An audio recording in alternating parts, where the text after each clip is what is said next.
Mac Miller's rise to fame was meteoric, a teenager from Pittsburgh with an undeniable talent who grew into one of hip-hop's most unique and respected voices. He was the guy everyone rooted for. Honest, authentic, and undeniably talented. But beneath the surface of his success, Mac was fighting a battle that no one could see. And while his music reflected his deepest struggles, no one could have predicted how quickly things would spiral out of control. How does a 26-year-old artist with everything to live for end up dead, alone in his home? What happened in the final 24 hours that led to the untimely death of one of music's most promising stars? This is the story of the last 24 hours of Mac Miller's life. Part 1. Mac Miller's final day begins. September 6th, 2018. Just another day in the life of Mac Miller. By all outward appearances, things were going well. He had recently released Swimming, one of the most critically acclaimed albums of his career, and was gearing up for a nationwide tour. Friends described him as upbeat, focused, and ready to push forward after a difficult year filled with personal struggles. But beneath the surface, not everything was as it seemed. Mac spent the morning at his home in Studio City, Los Angeles, working on new music, a creative outlet that had always been his escape. His assistant dropped by in the afternoon, and everything seemed normal. Mac was still full of ideas, still full of energy. There was no sign that anything was wrong, no indication that within the next 24 hours, he'd be gone. As the day wore on, Mac met up with some friends, talked about future projects, and continued to exude a sense of optimism about what was to come. But behind closed doors, Mac was still battling the demons that had haunted him for years. Addiction, depression, and the overwhelming pressure of living in the public eye. And like so many times before, he was using drugs to numb the pain. But this time, it would be different. It's impossible to say when things took a turn. At what point during the day did the spiral begin? Was it in the quiet moments when he was alone? Or was it hidden behind the laughter shared with his friends that night? No one knew that these hours would be his last, and that every passing minute was bringing him closer to the edge of an irreversible tragedy. The clock was ticking. Part 2. The Spiral of Addiction. Mac Miller had been fighting his addiction for years. It wasn't a secret. He'd talked about it openly in interviews and his music. But for someone with his level of success, addiction was a silent, persistent companion. It lingered behind every hit song, every sold-out show, and every moment of fame. It was the battle that no one could fight for him. In the months leading up to his death, Mac's life had become a delicate balancing act. He was trying to stay clean, attempting to move past the darkest moments. After all, he'd been sober for stretches before, and in the public eye, it seemed like he was finally getting his life together. But addiction doesn't just disappear. It waits. And for Mac, the wait was over. He had just come off a rough period. His breakup with Ariana Grande was plastered all over the tabloids, and the DUI arrest only added more weight to an already heavy situation. The pressure was relentless, and despite his efforts, the cracks in his facade were beginning to show. Behind the scenes, Mac had relapsed. Friends had tried to intervene, but in the world of fame, isolation is a constant threat. The people closest to him couldn't always be there, and when they weren't, Mac found himself turning back to substances as a way to cope. He wasn't using for fun. He was using to survive, to numb the pain that came with being Mac Miller, the artist, the celebrity, the man in the spotlight. But what no one knew was just how dangerous that escape had become. That night, he was using more than he had in a while, and this time, the drugs were laced with something far deadlier than he realized. Was this just another moment of weakness? Or was it the final tipping point of a battle he could never fully escape? As the hours passed, Mac was slipping deeper into the very darkness he had spent years trying to outrun. And the clock kept ticking. Part 3. The Final Hours. As the evening of September 6th drew in, Mac Miller's house in Studio City seemed like any other, a place of music, laughter, and the occasional creative chaos. Friends were stopping by, collaborators were dropping in, and Mac was surrounded by the familiar faces that had been part of his world for years. There was talk of future projects, plans for his upcoming tour, and the kind of easy banter that suggested everything was just fine. For those who were there, it was another night hanging out with Mac. No drama, no worries. But appearances can be deceiving. Behind the scenes, things were taking a darker turn. Throughout the day, Mac had been using drugs, something that wasn't unusual for him, but this time it would lead to a deadly combination. He'd been struggling to keep himself on track, and while his friends saw someone who was holding it together, the reality was far more precarious. Addiction is a battle fought in silence, and that night, Mac was losing. As the night went on, the visitors began to leave, and the house that had been buzzing with activity earlier was now quiet. Mac was left alone, and it's impossible to know what was going through his mind. Was he reflecting on the highs and lows of his career, the pressures of fame, the heartbreaks and struggles he had faced in the past year? Whatever thoughts were swirling in his head, there was no one there to stop what was about to happen next.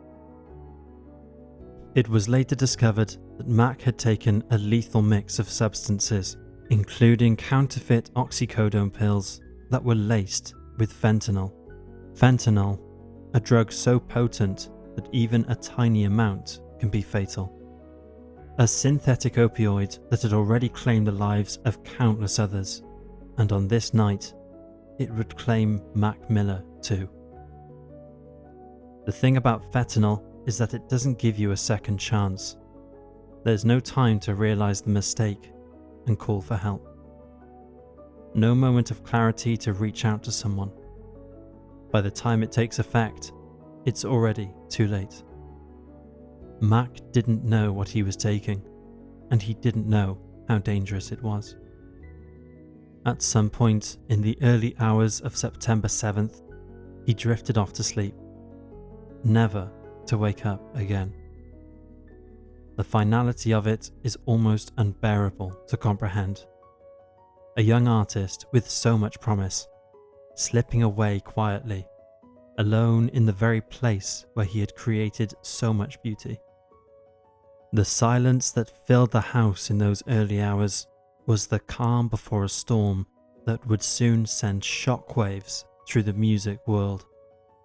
Texts and calls would pile up, but Mac wasn't there to respond.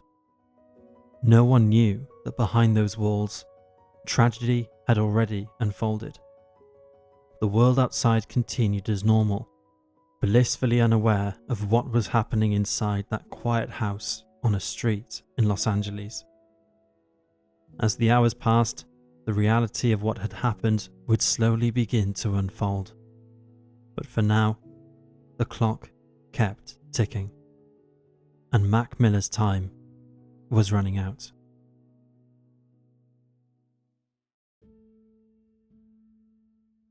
Part 4. Discovery and Reaction. The morning of September 7th started like any other. For most people, it was just a typical Friday, another day to get through before the weekend. But inside Mac Miller's home, time had come to a devastating halt. At around 11:30 a.m, Mac's assistant arrived at the house. This was someone who had seen him at his best and his worst. Someone who had been by his side during his highest highs and lowest lows. But nothing could have prepared them for what they were about to find. The house was eerily still, almost too quiet. As they made their way through, calling out to Mac, there was no response. Then they found him, unresponsive, motionless, and alarmingly cold. In that instant, the world seemed to stop. Panic set in, and reality shattered into a million pieces. The assistant scrambled to call 911, but deep down, they already knew. Something was horribly, irreversibly wrong. The emergency call would later reveal the desperation of the moment. The operator was calm, asking questions, trying to provide instructions, but the answers on the other end were frantic, broken. "Please hurry," the assistant said. "I don't think he's breathing." Within minutes, paramedics arrived, rushing through the door and into the room where Mac lay. But there was nothing they could do. It was already too late. By the time the ambulance pulled up, the tragedy had already happened. Mac Miller was gone, just 26 years old, lost to an accidental overdose. As the news spread, it hit like a sledgehammer, first to those closest to him, friends, family, and collaborators who had shared his journey. Then to the fans, who had grown up with Mac's music, who had seen him evolve from a teenage rapper to a sophisticated artist, pouring his heart and soul into every lyric. And now, he was gone. Social media lit up almost immediately. Tweets, posts, and messages of shock, grief, and disbelief flooded the internet. Celebrities, fellow artists, and fans from every corner of the globe began sharing their memories of Mac. Some recounted stories of his kindness, others spoke of his talent, and many couldn't believe that someone who had been so full of life just the day before was now gone. It wasn't just the loss of an artist, it was the loss of a voice that had resonated deeply with so many people. Mac Miller's music had a way of reaching into the darkest parts of life and shining a light on them, making you feel like you weren't alone. For fans, he wasn't just a rapper. He was someone who had shared their struggles, someone who understood. And now, he was gone. His final message delivered in the silence that followed his death. The autopsy report would confirm the grim reality that everyone feared. Mac had died from a lethal mix of fentanyl, cocaine, and alcohol. It was an accidental overdose, but that didn't make the loss any easier to bear. In fact, it made it all the more tragic. He didn't want to die. He was just trying to escape the pain, like he had done so many times before. But this time, the escape became permanent. As the tributes continued to pour in, the world began to reflect on what had been lost. This wasn't just about one man. It was about a much bigger issue, one that had been quietly devastating lives for years. But for now, all anyone could do was mourn. Mac Miller was gone, and there was no bringing him back. The music industry, the fans, and everyone who had ever been touched by his work felt the weight of that loss.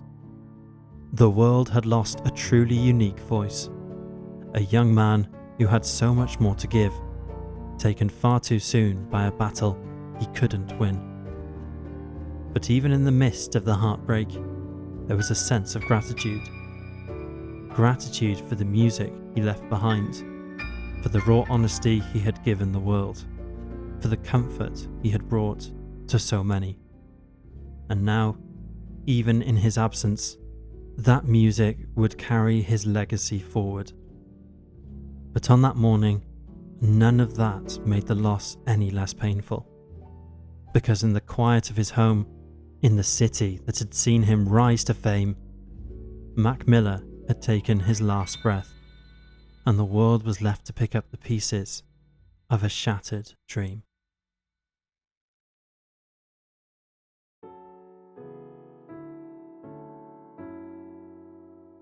Mac Miller's death was a tragedy that rippled through the music world and beyond, leaving a void that could never be filled. At just 26, he was gone, lost to an addiction that had quietly followed him for years, lurking in the shadows, waiting for a moment of vulnerability. Despite his fame, despite his success, Mac was fighting a battle that no one could truly see. And in the end, it was a battle he couldn't win. It's hard not to think about the what ifs.